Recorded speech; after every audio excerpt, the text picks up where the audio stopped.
All right, ladies and gentlemen, welcome back to the Golfballing Podcast, episode 295. Here with Ryan, as always. We had a fun little weekend. I told you I don't want to forget about Sean. OG Golfballing Sean will be making an appearance. He said next prime number episode. So I went up and I looked up prime numbers. Looks like we don't have one until like 307.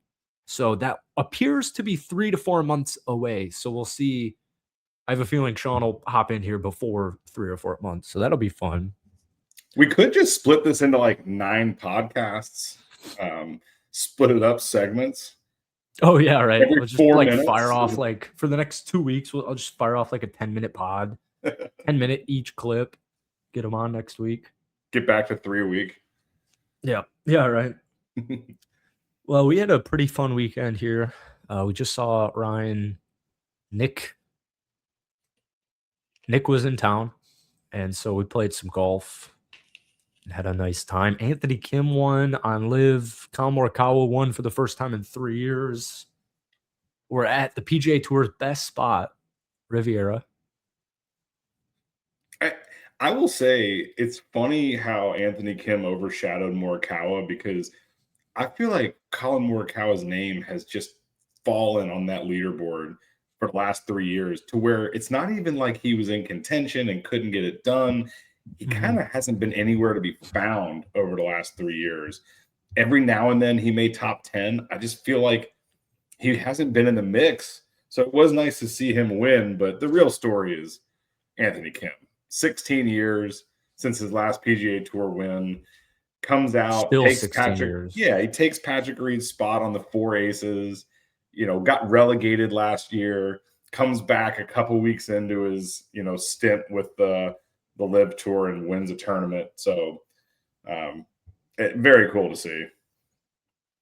Yeah, and I was giving some of the livers a hard time. So they're in Australia, and it was Valentine's Day night, Saturday night was like the final round, and I wanted to like throw something up on Twitter, like, sorry, babe, I gotta watch some Live, but I think people would have assumed I was serious because everyone on Twitter, which I know you're not on, was like, if you're not watching Jon Rahm versus Bryson DeChambeau final round Live, you're not a golf fan. And it's just so funny that Anthony Kim is the one who won that. And we were talking about it yesterday. I don't really care because it's a Live golf event, but it is awesome for Anthony Kim. And yeah, especially the story you said. He got delegated, took Patrick Reed's spot, Well, spawns in with a win. The other cool thing about it was, I guess it was Friday night or Saturday morning, the whole storyline was it's going to be Rahm versus Bryson, and it was a good leaderboard. He was beating the best of the best that the Live has to offer. And to me, that's kind of what made it even more special is it wasn't, Bryson's off week or Rahm wasn't playing well. They had a really good leaderboard at the top, and he shoots 9 under to come back. Just awesome. Love because he came back. So I compared it to like winning an Asian Tour event. Like, okay, cool, congratulations. Enough nice of a field to be like, congratulations, that's well deserved. Nice win. Not enough to lose your mind over because it's not the PGA Tour, but he looked like rough last year. Like when Liv first got Anthony Kim, it was briefly really big news, and then he comes on to Live, and the dude looks like he's like 40-year-old man wearing like 3/4 white socks on his legs. Like he looks like he looked rough, man. He looked literally really rough. Like age has not, we did that whole face thing on the pod that one time. Like he got fucked up, and the golf game was not good last year. He got delegated. So it's kind of like sad.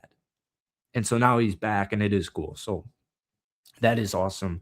I do think Collin Morikawa, from just like a golf fan's perspective, that was awesome. Because do you want to take a guess? The last time I told you he hasn't won an event since 2023. The Morikawa is 2 majors. So I mean, you remember like COVID era. I was gonna say PGA, his shot on 16 or 17 of the PGA where he drove the green. Yeah, he like used to be clutch. 2020 is what you're talking about, PGA Championship, and then he won Yeah. the Open in 2021. So he went back-to-back years with a major win and won at the Zozo in 2023. Like, who really cares? So I kind of view it as like it's been 5 years since Collin Morikawa won an event, and it was a huge event. And I say it on this podcast all the time. Like, these young kids, they're so not clutch. Like, look at AK, man, or Akshay. Like, Akshay, has he ever made a putt in his life? Like, you know what I He's a mean? little These bit of a guys head just case. they just crumble. Look at Victor Hovland, dude. Did you see Victor Hovland with the fucking dude, he's on the range. Victor Hovland's on the range with the thing you give toddlers in the pool.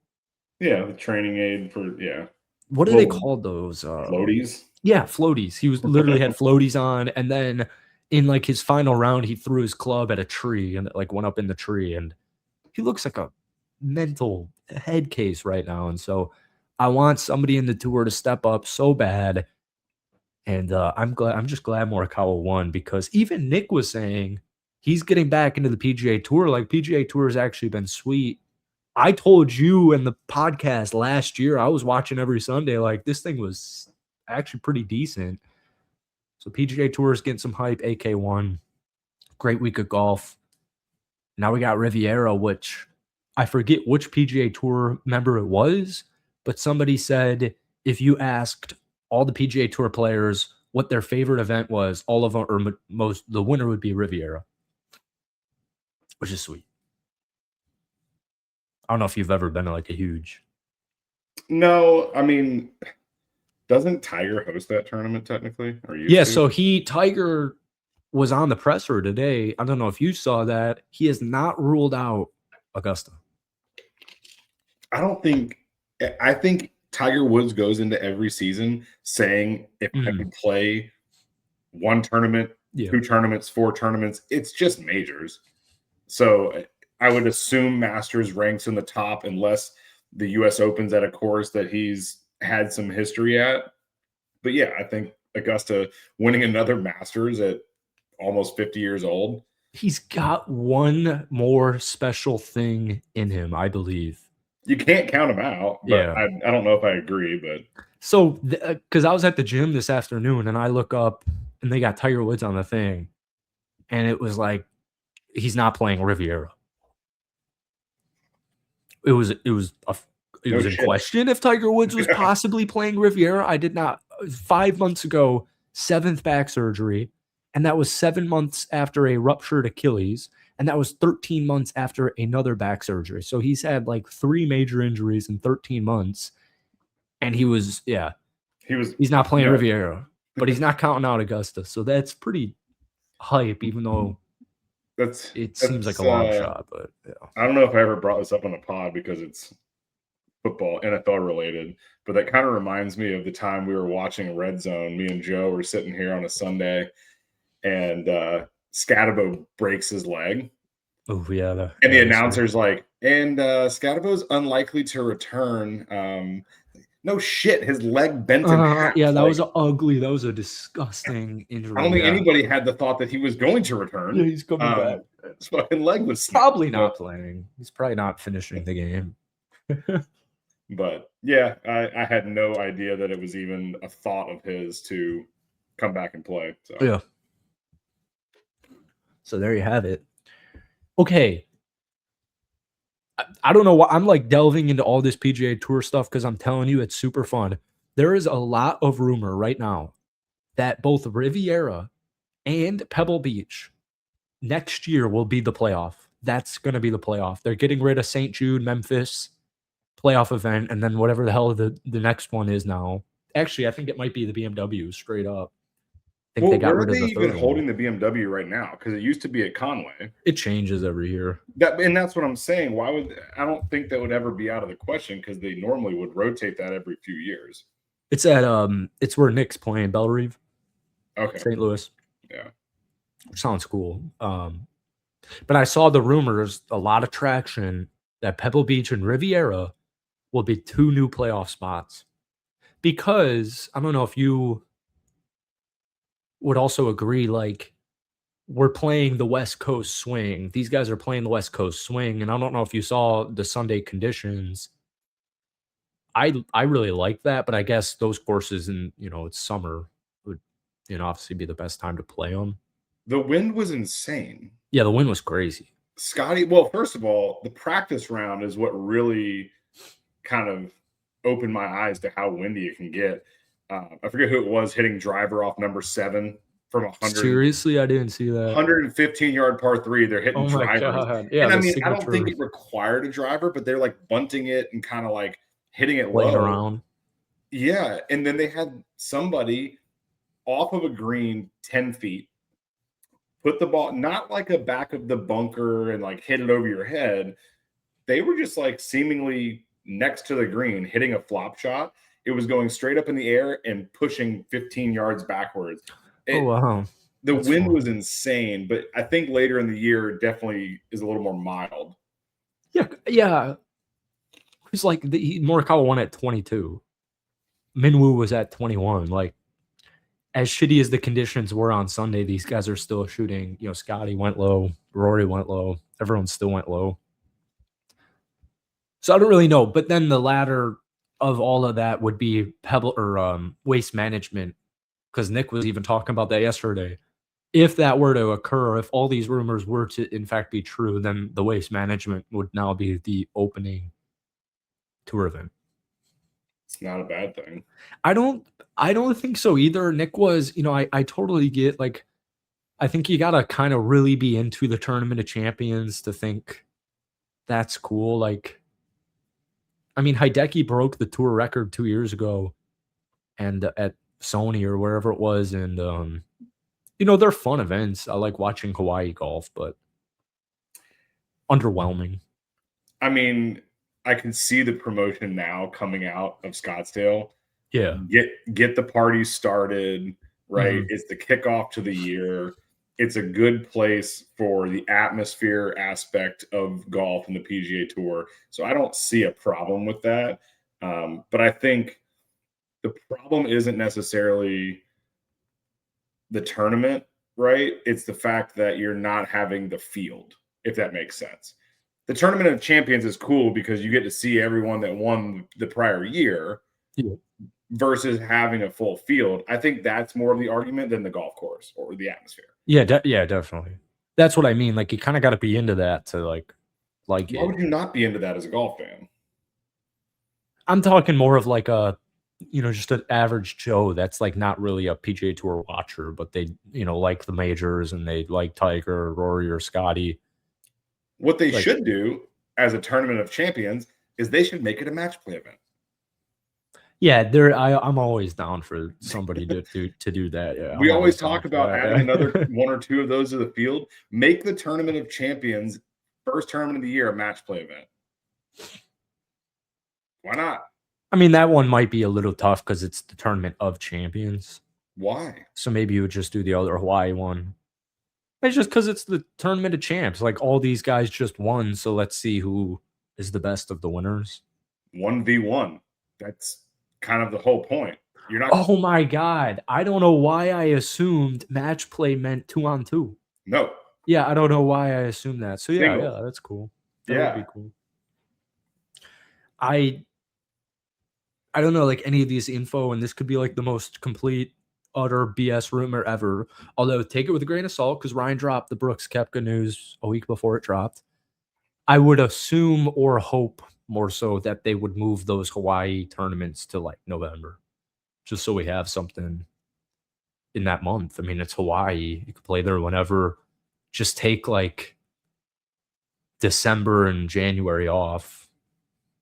They want to maximize viewership, so I mean, I don't see why they wouldn't or couldn't, right? Because I guess there's guys on the board that want like 20 events. They like want like literally just like 20 events, 3 playoffs, 2 playoffs event or tour champ.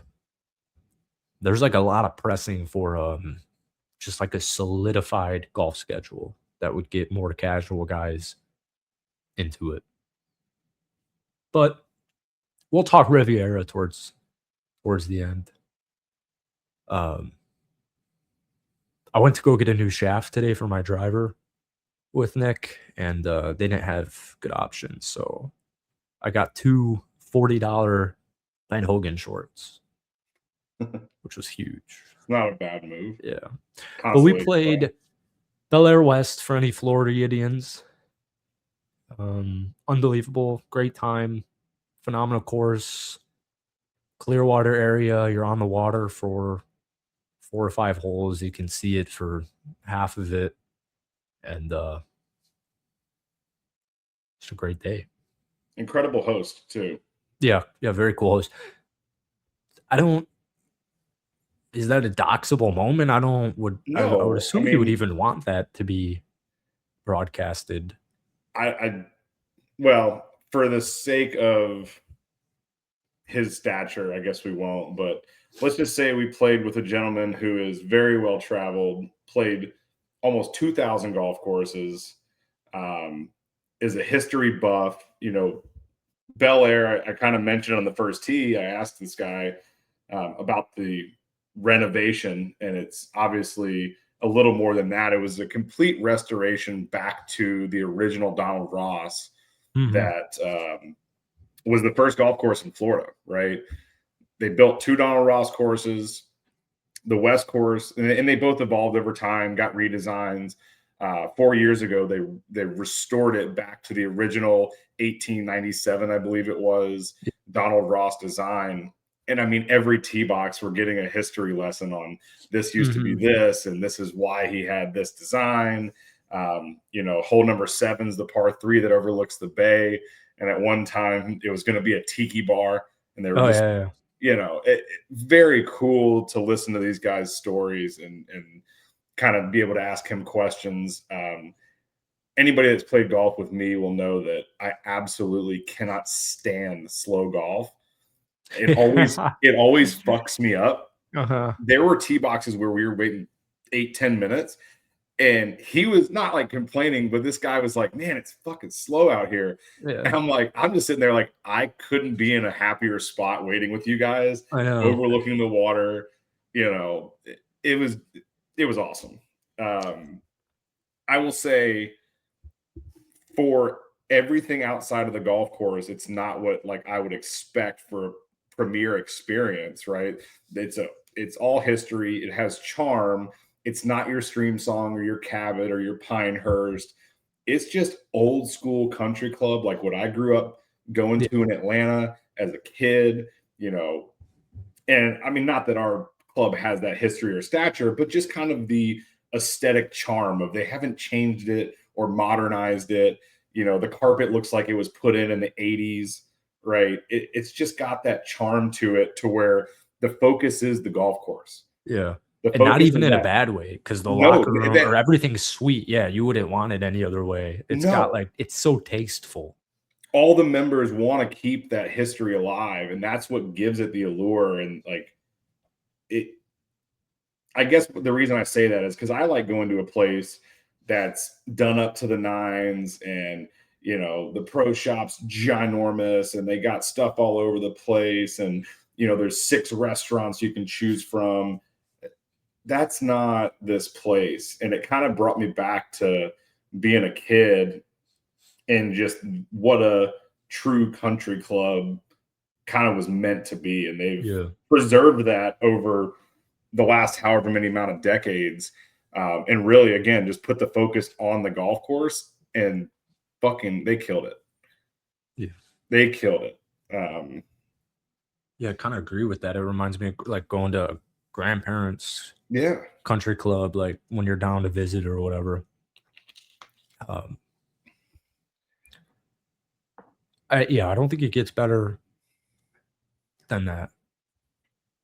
It does, because I was like 1 under through 7. It does for you. Yeah, that was pretty epic. We can say I didn't finish 1 under, but yeah, it was. I don't know. I still can't fathom the up and downs that I had in the front 9 of that golf course. I hit the ball all over the place.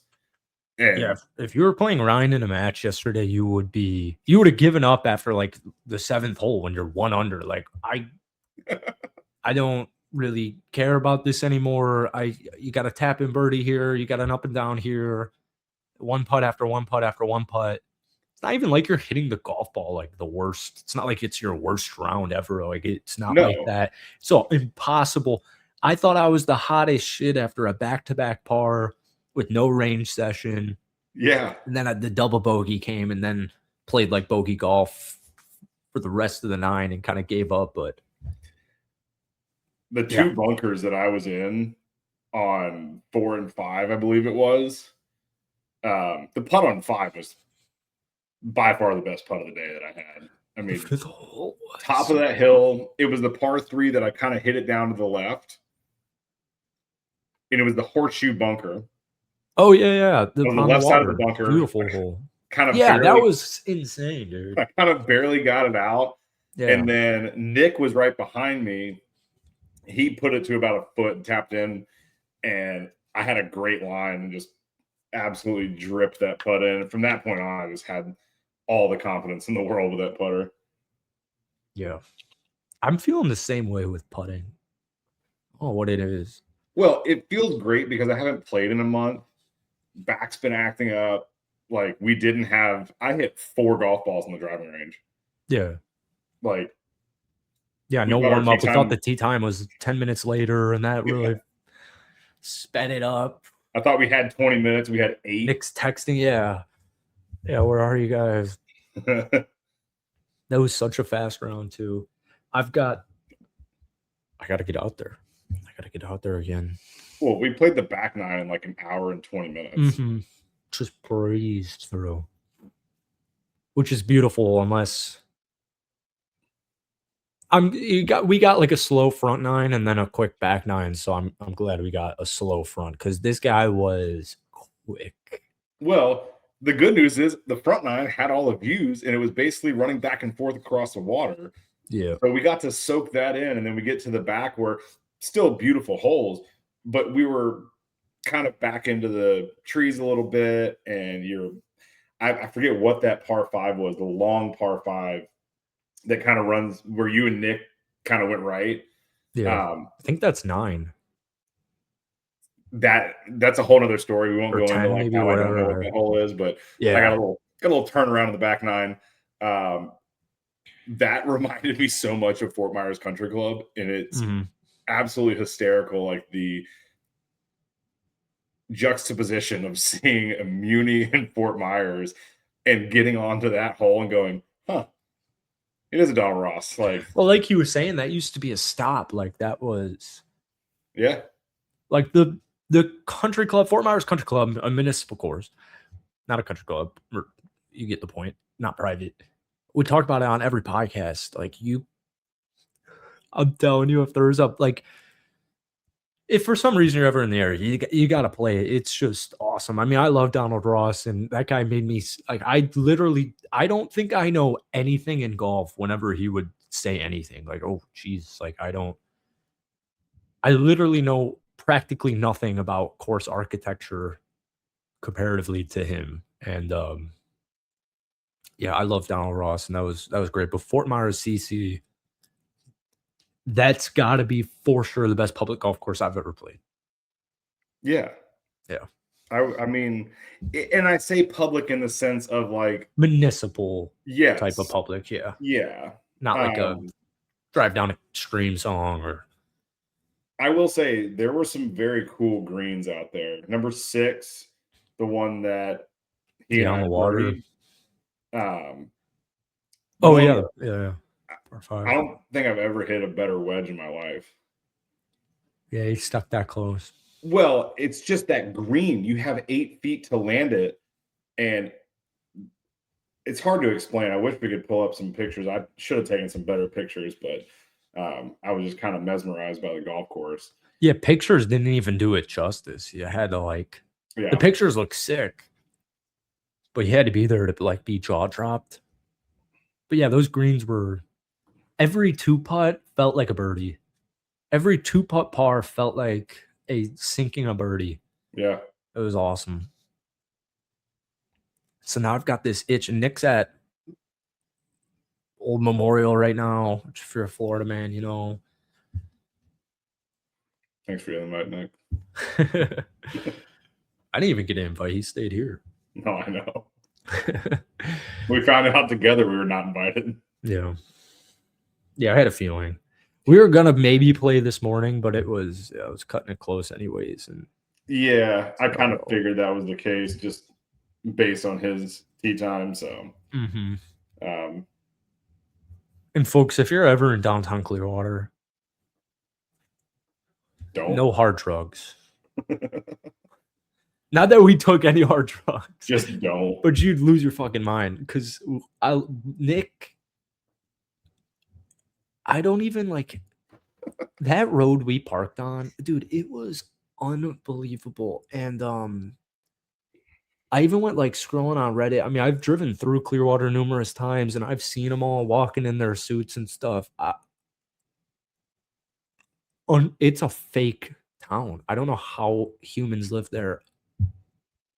Unbelievable. I was telling you on the call, like, we walked by like 5 different, United Ministry of Happiness and like all this Scientology crap. And we walked and Nick's recording and Nick's heckling all these goddamn Scientologists. And I'm like, Nick, they don't like when you do that. And we're walking by and he's recording inside of these buildings and he's making a ruckus. And we get to the end of the block and we turn around and there's a person at the front desk in every single building. It's like 10 p.m. at 8 p.m., whatever it is on a Sunday night. Oh my God. It was Monday, but yeah. Monday night. Either way. Oh my God. Either way, it was definitely weird. I will say that restaurant was pretty sick. Yeah, restaurant was sweet. Food was great. The food was awesome. I mean, the layout of the restaurant was very weird. Like you walk through the kitchen, you go to the bathroom. Freaky, dude. That town like blows my mind. I'm gonna be bouncing back soon because that's a spectacle. I would eat there again. Oh yeah, for sure. Yeah, cool place. Just don't. When you walk to the bathroom, it's like feel like I'm in one of the churches, but it's all good. Good day nonetheless. Yeah, great day. One of the ones for sure. We have a loaded Riviera. Rory and Scotty. I think you beat me with the Scotty pick. I think Jake Knopf finished pretty. Was that your sleeper? Yeah.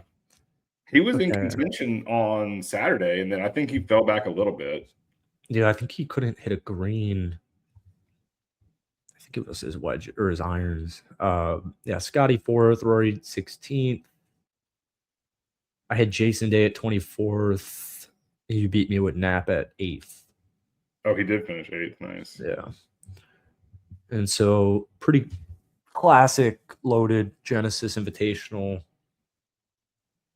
premier event or elevated event or whatever. Let's see what the Genesis Invitational has. Scotty Scheffler's odds are just falling. So done this the last 2 weeks. He started at 225, and then I believe that was at Waste Management, and then he fell to 275 at Pebble. He's now only plus 325. Okay. Our boy Rory is second best odds at plus 1200. So it's still crazy that they're saying Scotty Scheffler has 3.5, 4 times the odds to win this golf tournament.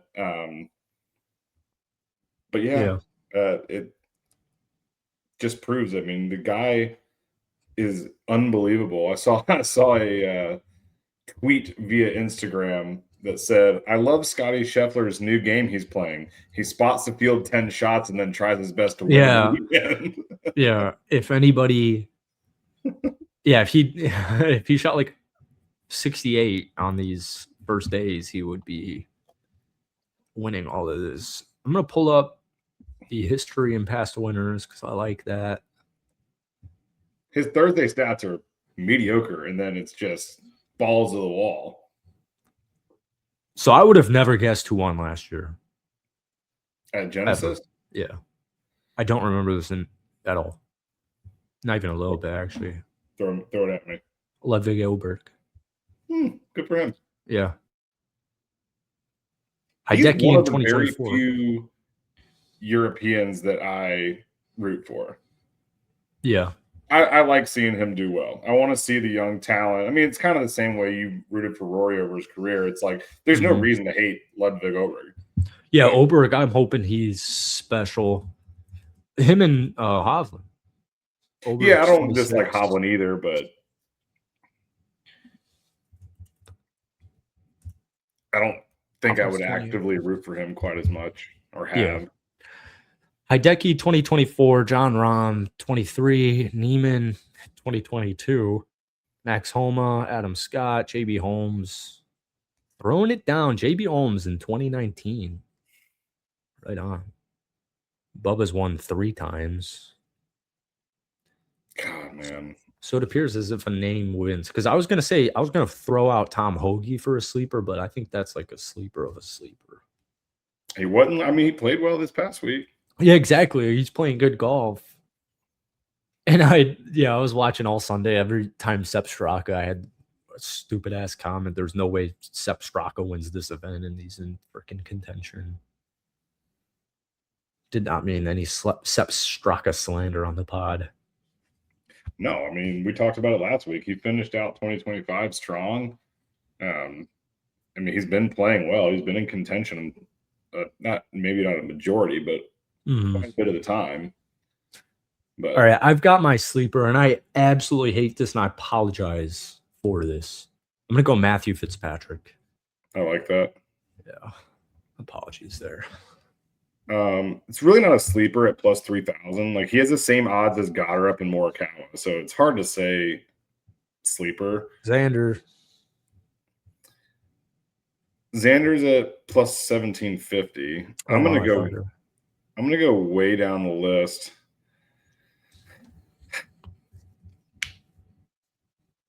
This is crazy. JJ Spawn's plus 6,000. I had a feeling, yeah. Just throw a little on JJ Spawn for a sleeper pick. Yeah. I'll tell you, we killed it with our picks, or just throwing names out there last week. Absolutely killed it. Yeah. JJ Spawn, keep that in the back of your head for Thursday. Who's not winning this is JT Poston, but he is way down there. Let's see who's in the last place. Yeah, I was gonna say Vegas. I thought of this. Plus 100. Okay, I saw Vegas right on the list, and I was like, "That's too crazy." Yeah, I wanted to play a new game possibly, and it's really stupid. But what if we predicted last place, or is that too negative?